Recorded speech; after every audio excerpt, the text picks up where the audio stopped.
Pierre, you came in on a good day. Guess who we're interviewing today? Who? Sydney Sweeney.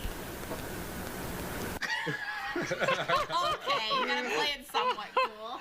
Oh, but he's not part of that, right? What? No. Wait. You won't be in that segment. Is she here? No. Oh. Zoom. Oh. Still just as good. Okay. God, all right.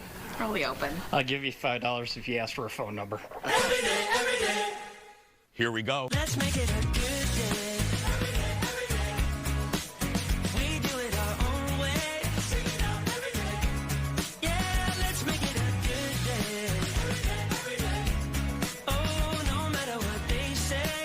Oh, yeah. Now, here's Jason.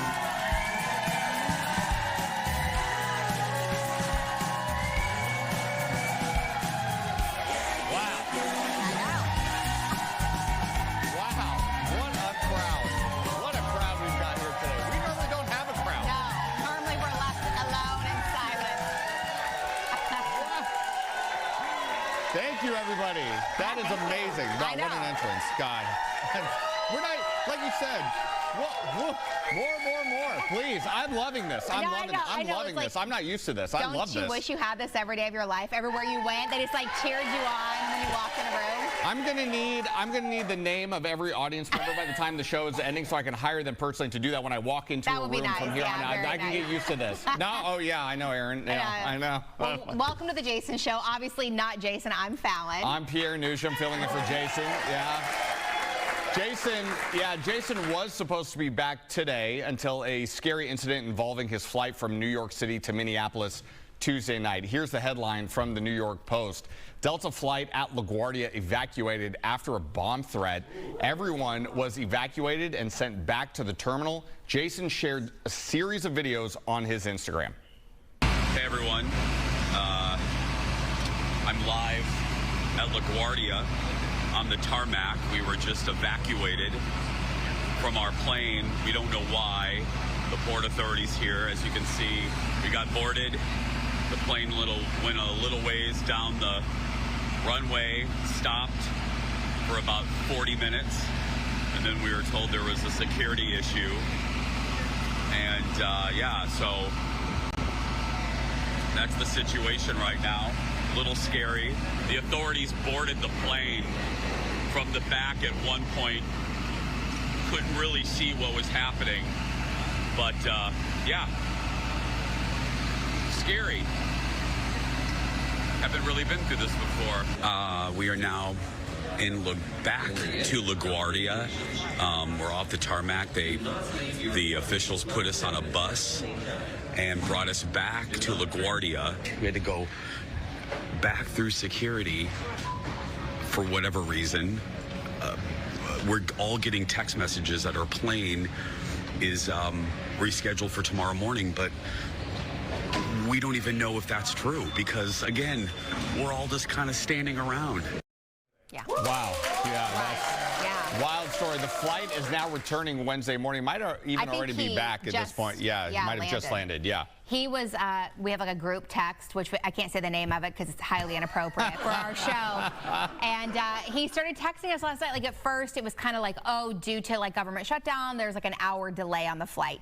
And we're like, all right, hope you get back safely, blah, blah, blah. Then it was like, we're on the plane and now something's going on. We started to leave. Now they're bringing us back to the gate. Now people are coming on the plane. Like, it was pretty like a play-by-play wild, and it is scary when you don't know what's happening. Yeah, absolutely. And then when you come to find out after the fact too, you know what just happened, and the news reports of what is going on makes it even more scary. But thank goodness everybody is okay, and Jason's back, and Jason will be back tomorrow. Absolutely. And shout out to everyone at the airlines and TSA and everyone doing the difficult work, especially during the shutdown. Yeah, absolutely. We appreciate that. Yeah, last night around 8:30, 9 o'clock, I get a text message say, hey, can you fill in for Jason today? And I may or may have not been in the casino at that time, but, you know, right in the middle of getting my rear end in a game of Texas Hold'em. But, you know, it's good because since I lost money last night, I'm getting paid extra today to make up for the losses. It works out great. It's a win-win for everybody. You and I I have the most opposite lives ever. I was literally in bed already with my 6-year-old at that time. It's like so wild. I probably should get into that habit as well. Yeah, eventually when I have a child, thank goodness they'll keep me away from the casino. Or they'll encourage you to go more. Who knows? Yeah, it depends. Yeah. On that note, time for the hot dish, everybody. The stage was rocking last night on Dancing with the Stars. Rock and Roll Night brought guest judge Flava Flav to the show. Oh, yeah. And Why not? Why not indeed? And one dancer showed why she's the current favorite to win it all. Oh.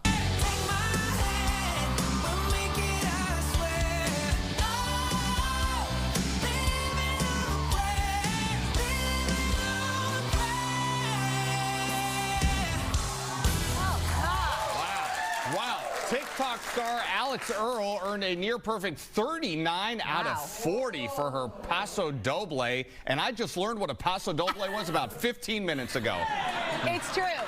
We were upstairs, and I hear Pierre go, "Jeff, are you in there?" Paso Doble. Falen, is it Paso Doble? Is that how you say it? I don't know. I think so. Is that how you say it? Whatever that is, it looked good. We haven't been talking about her at all. We were talking about the Crocodile Kid. We were talking about Efron and a little bit about the Mormon wife. And now the past 2 weeks, it's been all about Alix Earle. I mean, whatever that was, it looked great to me. I would have given her 40 out of 40. Well done. Yeah. Well done indeed. Alix wasn't the only one with a 39, though. Mormon wife Whitney continues to impress. To an Ozzy Osbourne song. Was it Paso Doble night last time? Is that what it must have been. I think it also, let me just say this too. I don't think I've ever seen a more exciting cast for Dancing with the Stars since Dancing with the Stars came out. And what I mean by that is people are actually talking about it regularly. The cast is actually very good this year. Absolutely. And I'll even be tuning in next week to catch up myself. Well, now that you've seen Alix Earle's in the competition, your interest is peaked. Well, I mean, but I will say, we'll get to one other cast member in just a moment. We got to talk about her. But first, women dominated the night. Absolutely dominated the night. Check out gymnast Jordan Childs doing a jazz dance. She got a 38 out of 40. During the pre-show meeting. Wow, look at that. Wow, I am impressed. Goodness gracious. During the pre-show meeting, Bjorn kind of alluded to the fact that, hey, listen. Wow. She's a gymnast. That's what Bjorn was alluding to. She's a gymnast. Like she's supposed to be super good. Not to take anything away from her. Well, Whitney, the Mormon wife, she studied dance in college. So there were some disadvantages for some of them. Bjorn will be doing that same performance on this desk later. So we're excited for that. Get your judge's card ready for that. I know everybody's going to be excited for that one. In the end, though, 90s TV star Danielle Fishel was sent home. That leaves 7 stars, including low scorer Andy Richter, left in the competition. That definitely breaks my heart as a fan of Boy Meets World growing up. I wanted to see Danielle Fishel go all the way. Very sad to see her go. Me too. It's kind of sad but funny. Every week, everyone's like, and Andy Richter's still in it. He just gets crapped on constantly. Which is too bad, because as a fan of Conan O'Brien, you know, back then, I love Andy Richter. It's great. But you know what? My heart was with Danielle Fishel in this one. Topanga guy. I get it. Absolutely. Everybody loves Topanga. Who doesn't? Yeah, we all love her. Yeah. Next in the dish, man, terrible. So what do we have next? Oh, there it goes. It's working now. Fantastic. Yeah. Terrible, tacky, worst ever. One new TV show is getting dragged by critics.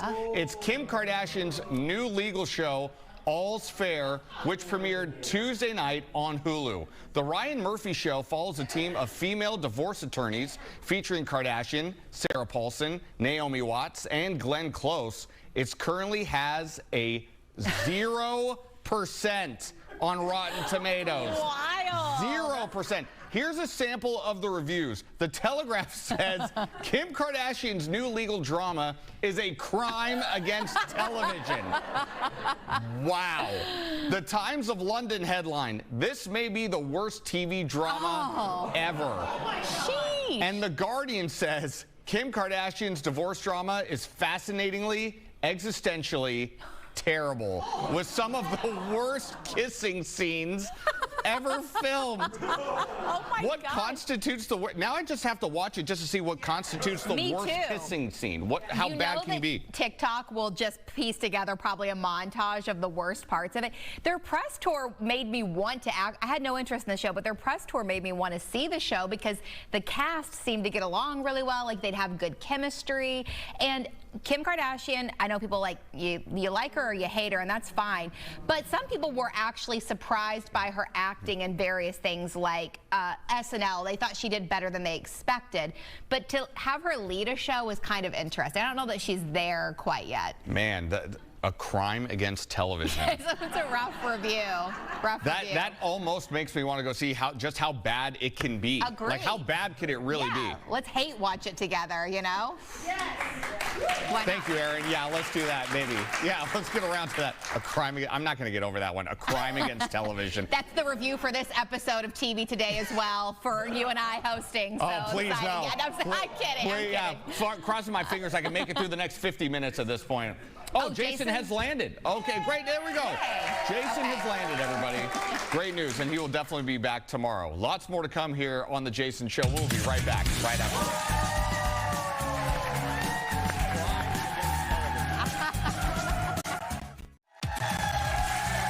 Welcome back, everybody. Welcome back into the Jason Show. Sydney Sweeney is heading to the boxing ring for a gritty new movie. She transforms into Christy Martin, who is a trailblazing female boxer. Here's a look at the trailer for the biopic, Christy. The movie covers Christy's incredible life in and out of the ring. And joining us now are Sydney Sweeney and Christy Martin. Welcome, Sydney and Christy. We appreciate you joining us. Hi, guys. Thank you so much for joining us. Okay, I want to dive right in. Sydney, I feel like you had the same struggle that women across the world are facing. How did you get in enough protein every single day? Oh man, I was downing protein shakes one after another. I think I had like 4 to 5 a day, creatine, everything. I put on 35 pounds for the role. Wow. Oh, wow. Okay. That in itself is like a full-time job, just getting in the protein. You're playing such a complex person, the woman right next to you. I want to know, what was the most difficult part about portraying Christy? Because I think a lot of people think it's the physical side, but I don't know that that's true. There's a lot of transformations that occurred in Christy's life, like emotionally, mentally, physically, and I think that it was just the span of time. I mean, we see Christy when she's a young girl in her 20s, and then we span her relationship to 20 years. So it was having to navigate the changes in her life and who she starts as and who she becomes. And Christy, you know, how involved were you in the making of this movie, and what was it like watching Sydney just recreate these moments of your life and just kind of see it all played out right in front of your eyes? It was a little wow, transforming to me. I sat hours and hours on the phone with Dave and Mira, the writers for the movie. They were in Australia, I was in Texas, so we talked at strange times of the day.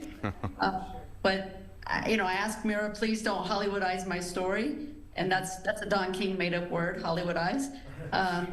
But she said, Christy, we don't have to. There's enough crazy stuff that's happened in life that we're gonna get it right, and they did, 100%. The script is awesome, and then Sydney and Ben Foster, the job that they did is just unbelievable. This is going to open up so many eyes to domestic violence, to the challenge of sexuality, and being out there and be who you are, be true to yourself. Yeah, and Christy and Sydney, yeah, absolutely, great message. And that was kind of leading me in my next question, is what is the message that you hope the audience takes away from this film? I mean, simply, that's it, that there's a path, there's people out there that can help you, but we showed them a path to get out of the situation, and we showed that it is urgent to get out of the situation today. Don't wait another day. If you're in a domestic violence relationship, you just never know when the day is going to come, but that switch is going to flip.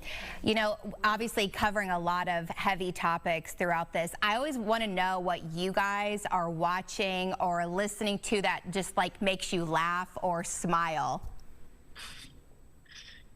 I don't know. Is it like videos on TikTok, or is it like a certain comfort TV show? I mean, my comfort TV is HGTV. Oh. Okay.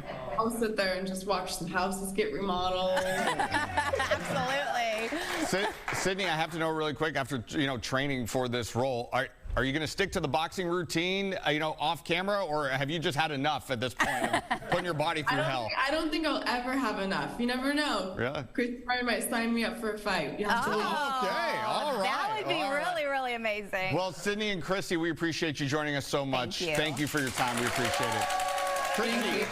Christy hits theaters this Friday, and yeah, I mean, I have to imagine, as a sports reporter here, I've covered some boxers over the years. They put their bodies through hell. Yeah. It is not easy to train for a fight. No, not easy. at all. Also, I mean, I have easily put on 35 pounds over the years, Chris. So I mean, I'm sure it actually was difficult for Sydney Sweeney. I'm over here struggling to pull off 35, but all right, good for you. I'm excited to see that. It looks and very a lot good. of people have said that this could be Sydney Sweeney's shot at an Oscar, because a lot of the time when you play the role of a real person, sure, that's kind of what leads you down that path. I watched the full trailer just before the show. It does look like a very intriguing movie. Again, it's coming out on Friday. All right, more dish now. K-pop Demon Hunters is the breakout movie of the year, and it seems kids aren't the only ones obsessed. Josh Brolin visited Jimmy Kimmel last night and talked about watching the movie with his daughter. If we go home, let's watch, and I've never seen it, K-pop Demon Hunter. So we went there, we got in the, I put the blanket on her and all that. We turned it on, and I thought, God, man, this is the last thing I want to do. I was bawling at the end. And I'm not kidding. Oh, you say that because it's funny and all that? I was literally that's one of the best movies I've ever seen. We put it on, and I became engrossed immediately. I was like, oh, this is great. No, that's what I mean. This is real good. It's like a message movie. And then my daughter turned to me, she goes, this is cringe. No. And I was like, oh, I guess we have to stop watching it. How lame does that make you feel? Pretty lame. Yeah. Well, Brolin says his young daughters have also changed his musical tastes. He now loves Olivia Rodrigo, Gracie Abrams, and especially, of course, Taylor Swift. Yeah. We listen to it. Every time we go to school, can we play Taylor? Every time we come back, can we play Taylor? If we take a trip, can we play Taylor? And then they're at school, and one day I'm driving, and I'm by myself. And I suddenly miss, in my bones, I miss Taylor, we had an affair. And I'm like, why do I feel this way? I feel like there's a loss happening in my life. Did we break up? And I didn't know what it was. And then I turned on Taylor Swift by myself in the car. And I felt whole again. There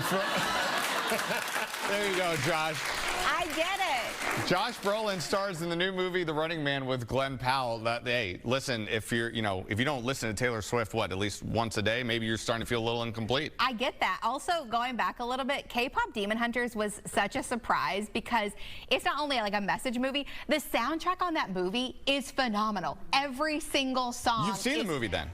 My daughter was a K-pop demon hunter for Halloween. Okay. Of course, I've seen the movie. Is that what the popular costume was? Because I saw that everywhere, and I had no idea what that was. Top costume. Really? If you got it. Everyone ordered it on Amazon, and mine still hasn't come from China. It's still on its way, and we're 5 days past the big Halloween day. And maybe in time for next Halloween, but maybe by then it's going to be overtaken by, So how old is your daughter again? She is 6 years old. 6, okay, yes. Got it. Yeah, it's popular for all ages and adult men, as it turns out. So it's great. Yes, they love it. Maybe a Halloween costume for me next year, then perhaps. Yes. So I'll be on you could be the blue cat. Yeah, the blue cat. There That's we what go. you could be, yeah. I'll be that next year for Halloween. Next in the dish, the wait is almost over for fans of The Real Housewives of Beverly Hills. Bravo dropped the first look at season 15 of the show, featuring 2 newbies and some old drama. Oh.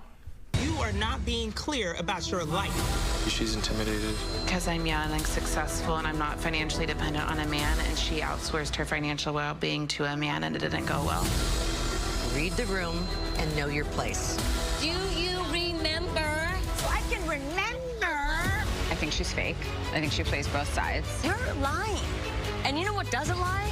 The cameras. Those days of me sitting there, grinning and bearing it, swallowing it, taking it, those days are over.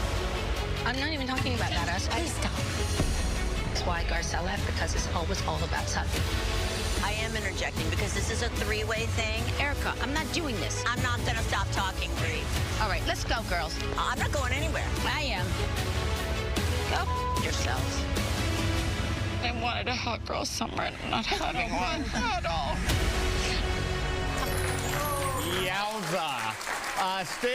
Stylist Rachel Zoe joins the cast this season, along with author Amanda Francis. It premieres December 4th. There's a lot to unpack from that trailer. How can you be mad when you're eating ice cream, first of all? Amen I to don't that. relate to No, that. seriously. I don't relate. Seriously. I did see like a lot of people are really excited for the addition of Rachel Zoe because she's done reality shows before. Right. And she's known in the fashion world, but I think she'll bring some good drama to the show. The one objection I have from that trailer that we just saw was the line of "the camera never lies." I cannot tell you the number of times I've been out in public and people come up to me and they say, "I thought you were taller." Oh.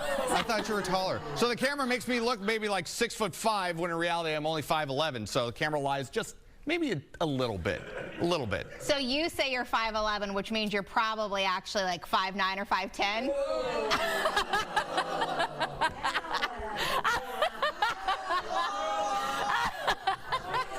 I'm just basing it on like my husband's dating profile, like where the guys kind of exaggerate by like 1 or 2 inches on their height. Trying to look at this shoe and how much platform does this shoe give me? Let's go with 5'10"-ish. Okay, there we go. 5'11"-ish. Okay. How about that? Ish. Okay. Up next, what's old is new again for Tom Brady. The former football star turned analyst cloned his dog.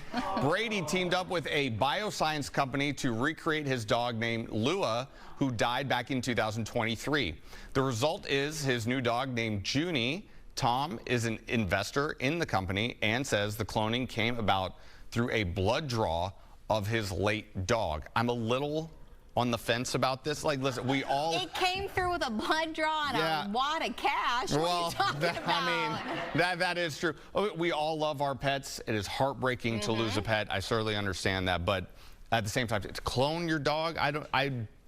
I don't know if I like that one. I'm not a fan. The good news is there's no way you and I can afford it. Yeah, so that's I feel good. like Very good. We don't have to actually make that decision. Yeah, I don't think, that's true.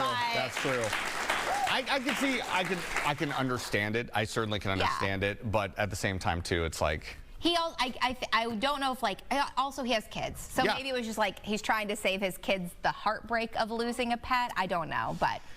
It's a tough one. It's a tough one. All right, lots more to come here on The Jason Show. We'll be right back right after this.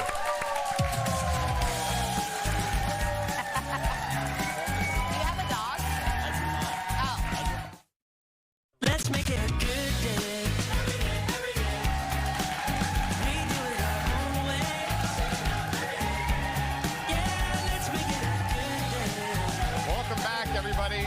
Our next guest is a legendary drag performer. Back in 2009, Bebe Zahara Benet won the title of America's Next Drag Superstar on the first ever season of RuPaul's Drag Race. This weekend, Bebe is celebrating the 4th annual Bebe Day Bash here in the Twin Cities. Plus, Bebe just launched a new podcast. Jeez. Give it up, ladies and gentlemen, for Bebe Zahara Benet. Amazing.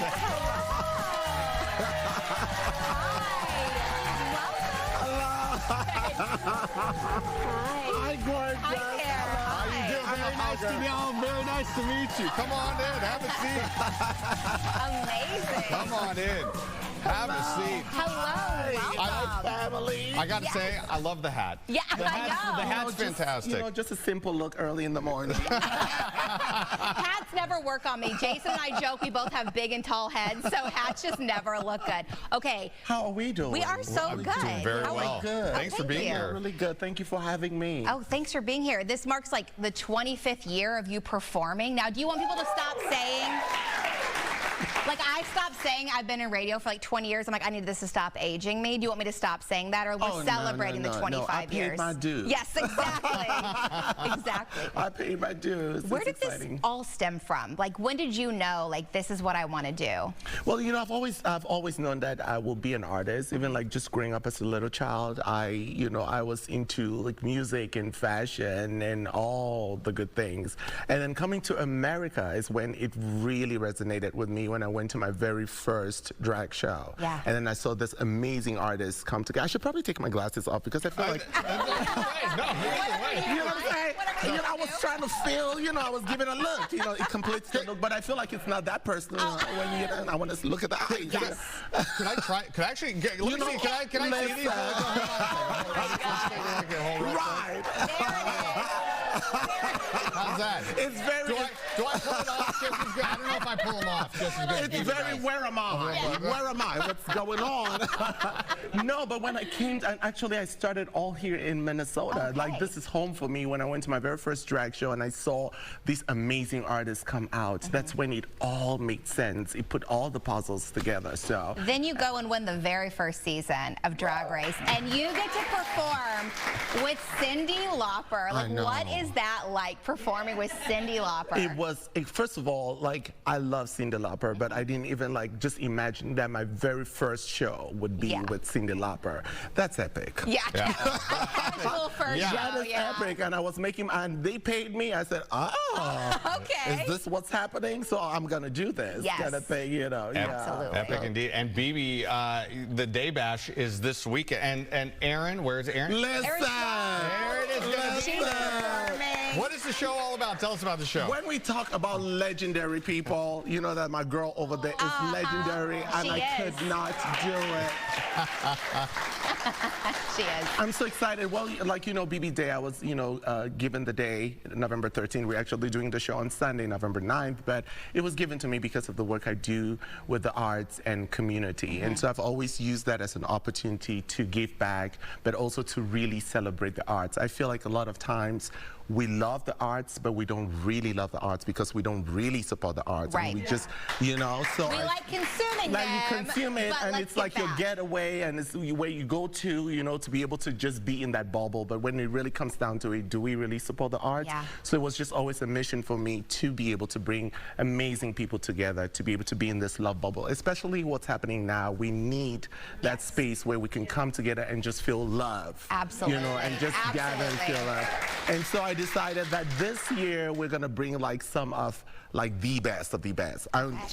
Aaron Schwartz, yes. We have T. Michael Rambo who is hosting. We have Kathleen Johnson. We have Greta Oglesby. We have Johnny Brown. We have, they're all everyone then, yes. And then, of course, my Aaron will be here. So it's going to really be a beautiful night, and we just want people to come and support. Amazing. Just come and support us. Now, how did you get on the first season of Drag Race, and did you envision it turning into this empire that you're starting to build yourself?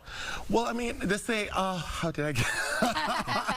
actually, RuPaul, so the opportunity presented itself a couple of times to me, and I was like, oh, no, I'm not going to do it because I did not want people to laugh at me, but laugh with me. Yes. Okay. And at that point, people were laughing at the art as opposed to with the art. But then when RuPaul came, I remember performing, and I was doing Circle of Life, He Lives in You from The Lion King. Yeah. And after I was done, he approached me and said, hey, I'll be doing this show, and I think you'll be a great contestant in the show. And I have so much respect for RuPaul. Yes. And so that's how, it all happened, and the rest is history. And he actually found me here in Minneapolis. Amazing. Wow. It's a great place. Like, so much talent here. There's so much talent. You also have a new podcast. I want to make sure we mention that. So what is your podcast called? What is it? What can we hear on the podcast? Out of Respect For is the name of the podcast, and it's just like having a That's a great one. It's just having a whole bunch of friends come together, and they get to kiki and talk about hot topics, and they get to ride. We love a good kiki. And we talk about everything,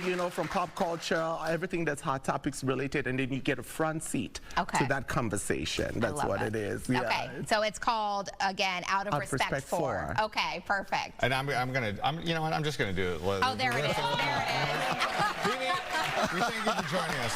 Thank you so much for being here. If you're watching locally, you're here. Bebe Day Bash is happening this Sunday. I can't even really read. There it is. Yeah, too dark. Astor House in Minneapolis. For a link to tickets, head to Bebe's social media pages. We'll be back with more right after this.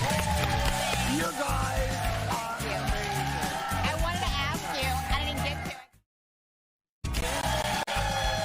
Stole those?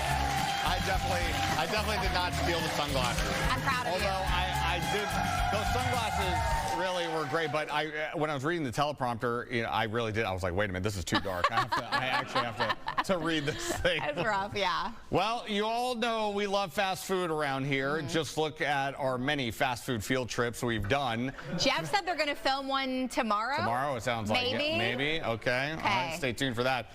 Fallon came across a question online that got us talking today. An Instagram user shared this. If someone offered you $50 million to eat fast food for 365 days straight, but you can only choose one fast food restaurant, what are you choosing? And now I have to know, Miss Fallon. Well, I texted it to Jeff, and Jeff immediately responded McDonald's, okay? And I initially thought McDonald's is kind of my go-to, but I was like, I need a place that has a little bit more variety. So I was going back and forth between like a Wendy's and Culver's, but Culver's is what I think I decided on. I think that's a crowd favorite over here. Yeah, that sounds like a crowd favorite you got for sure. some salads. I have a variety of ice cream options, love the ice cream onion rings or fries, or cheese curds from Phil and Frisky. I don't know. Don't they have a fish sandwich too? I think so. Like you can go back and forth. They have all the things is what they have. And the curd burger, which we discovered that was a whole different situation. What is yours? Mine would probably, it's tough because I think you know what I'm going to say. I do know. Mine would be Taco Bell, but yeah, for the no one cheered for you. Put that on a billboard. Meanwhile, everyone was disappointed in Well, you. it's tough. It's the reason why I hesitate a little bit about Taco Bell is because I'm not a one percenter. So it's you can't afford it. Yeah, I can't afford it anymore. Fix your prices, maybe, and maybe we'll like get that taken care of. Yeah, Taco Bell. Now, talk about choosing a place without a lot of variety. Listen, I am in the middle of a divorce with Taco Bell right now. The last time I went to Taco Bell, it cost me, this is no joke, 3 items plus a drink cost me over $20. And the Cheesy Gordita Crunch, which is my favorite on the menu, was absolutely dry. Did they find like a what is that? The soft shell taco? Yeah. They must have like gotten it out of the back from a week ago and it was absolute garbage. Listen to me, Taco Bell. I have been your audience for 30 years and now we are getting a divorce. So maybe start getting your life straight and we can get back on track to having a harmonious life. Yeah. I had no idea. I thought this was a simple, fun question, and I didn't know it would trigger Pierre so much. It's crazy. It's now turned into the airing of grievances here on the Jason Show. Yeah. I think Bjorn also went with Culver's. Yeah. I don't know what Jason would pick. What do you think he'd pick? Probably McDonald's, I would say. Something with chicken wings? Something with chicken wings? What has chicken wings? Does KFC have chicken wings? He wouldn't Not pick really. KFC. I don't know. No, not KFC. Oh, and Aaron said she'd go Wendy's. That was my second choice because you have baked potato, chili, salad. You have all the burgers, the chicken, so many different options. Yes. Panda Express for Jason. Panda Express for Jason.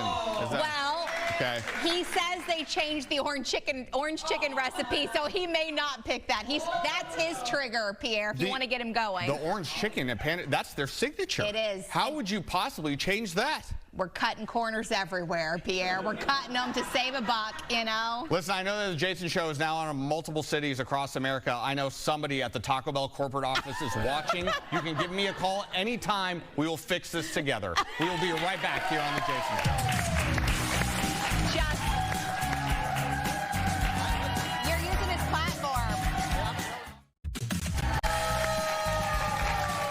Welcome back, everybody. It's been approximately 3 minutes since we've last talked, and I hate to inform you that Taco Bell still has not called. So we will see within the next 17 minutes if they give us a call and fix this problem or not yet. They probably tuned in and saw you in the sunglasses and tuned out. So that's probably what happened. They were like, what's happening here? She's not wrong. She's not wrong. What's happening? Hope you're hungry, everybody. With so much to talk about today, it's time for some more hot dish leftovers. Christmas movie season is here. It's here. And Ready for Hallmark, Lifetime, and Netflix are getting some competition from the Jonas Brothers. We're getting our first look at a very Jonas Christmas movie. I can't wait. No one can miss Christmas. Have you ever seen a Christmas movie? It's the entire plot of the film. We have time. It's the 23rd. I can get you on a flight, but you need to be on the train to Paris in 30 minutes. Let's go. Wrong lane, wrong lane. Almost embarrassed. Now approaching our final destination, Amsterdam. What? Way to go, Nick. Okay, how is this my fault? What the hell? Lock the door. It's just 2 pieces of string. Tie it tight. Tie it tighter. I bumped into Lucy Chen. We had a connection. How many connections have you had this month? Joe can't count that high. You lost all 3 of your passports? Joe lost them. Stop! No, Nick, what are you doing? Getting us home. Nothing works. Guys, I've got this. I know Glenn Powell from Top Gun. I saw this on Bear Grylls once. You just gotta be really loud. No, dude, it's quiet. No, it's loud. Be loud. So which one is it? Loud.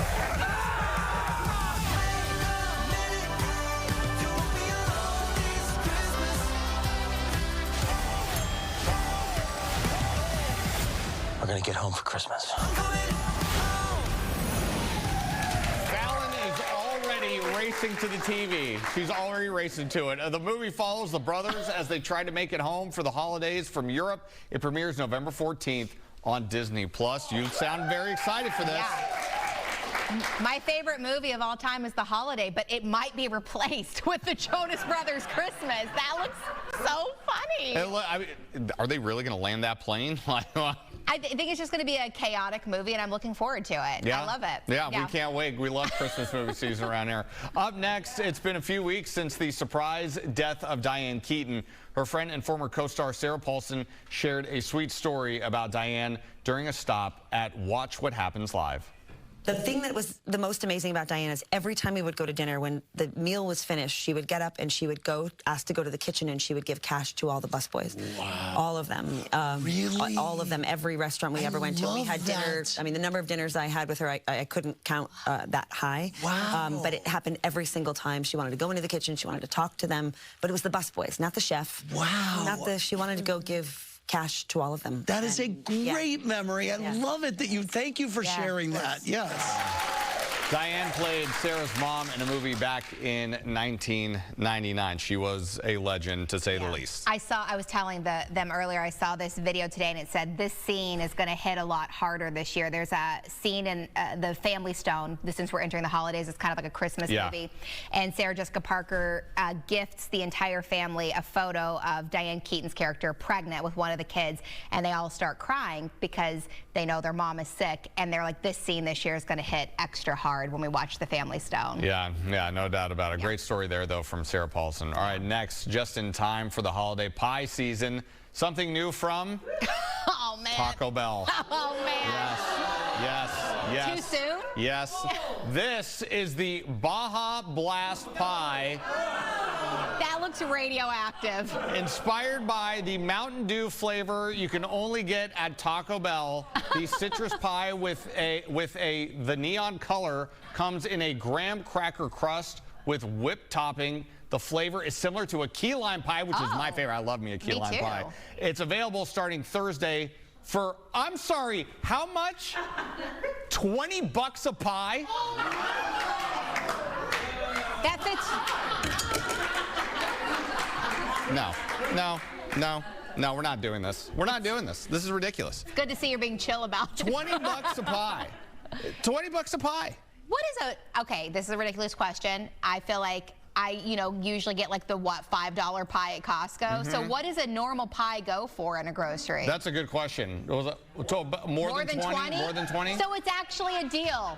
It's a deal, Pierre. Is it though? Is it really a deal? I have to assume that color isn't natural. So I am worried. I am worried about the effect on your body. All right. Yeah, well, if soda-flavored pie isn't your thing, how about this? A fancy grocery store in Los Angeles called Erewhon. It's Erewhon.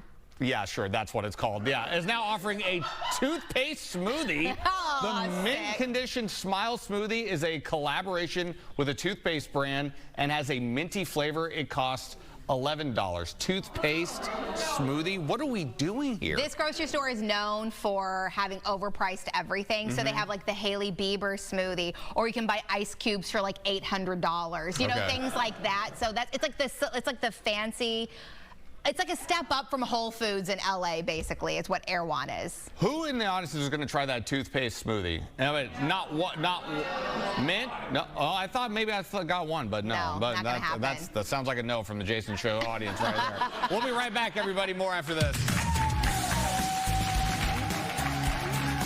It's just unnecessary. Welcome back, everybody.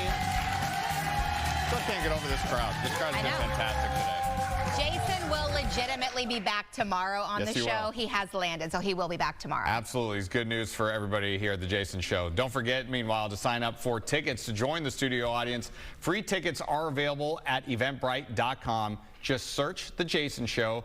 You're in by 9:30 and out by 11:15. Doesn't take much of your day. So no, it's quick and easy. And also, we haven't gotten to this yet, but the last time you were here, you were getting ready to get married, and we were watching The Summer I Turned Pretty. Yes, I think the more important thing probably is you got married. Congratulations. Thank you very much. Thank you very much. Oh, look at that. That's my wife, Aunt Pavon. Yeah, I'm a very blessed man, to say the very least. I'm very, very blessed. People say that, you know, you hear the cliche, your wedding goes by in the blink of an eye, and it really did that day. And we've watched the wedding video probably like 45 times because we had such an amazing experience and amazing day, and can't thank our family and friends enough. And I'm very, very lucky. I'm very lucky. Congratulations. Very lucky. Very lucky indeed. We'll be back with more right after this.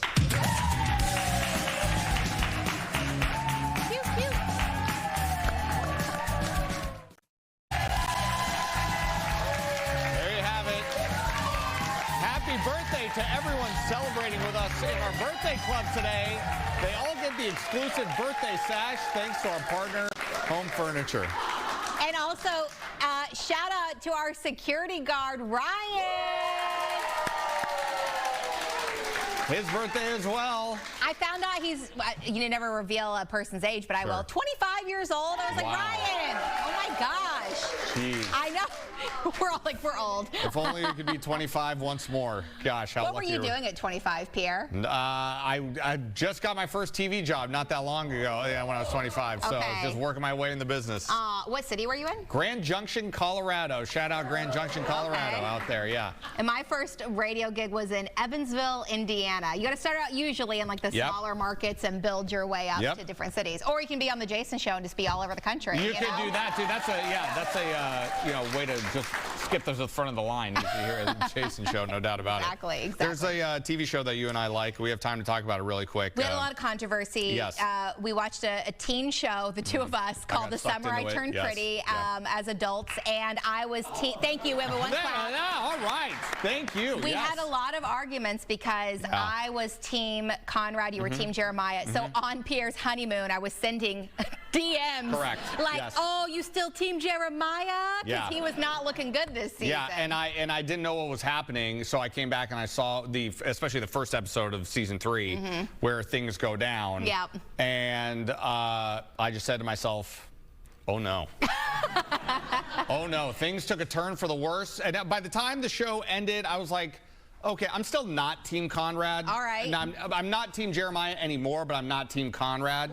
I think everybody should have gone their own way. But now we have a movie to look forward to. I heard about that. Yeah. What possibly could happen in this movie, though, that we haven't already seen? I don't know. Marriage and a baby, I guess. I don't know. Maybe. If she wants that. Yeah. I mean, I can't wait till she tells her baby like what life was like growing up with. I was with your uncle and your dad. Yeah. How about that? That'll make for a great conversation at the dinner table during Christmas. Tomorrow on the show, Jason returns with plenty to talk about, plus the best of the Before the Show meeting you haven't seen before. I love the Before the Show. Me too. It's the best part. One of my favorite parts. We'll see you tomorrow, everybody.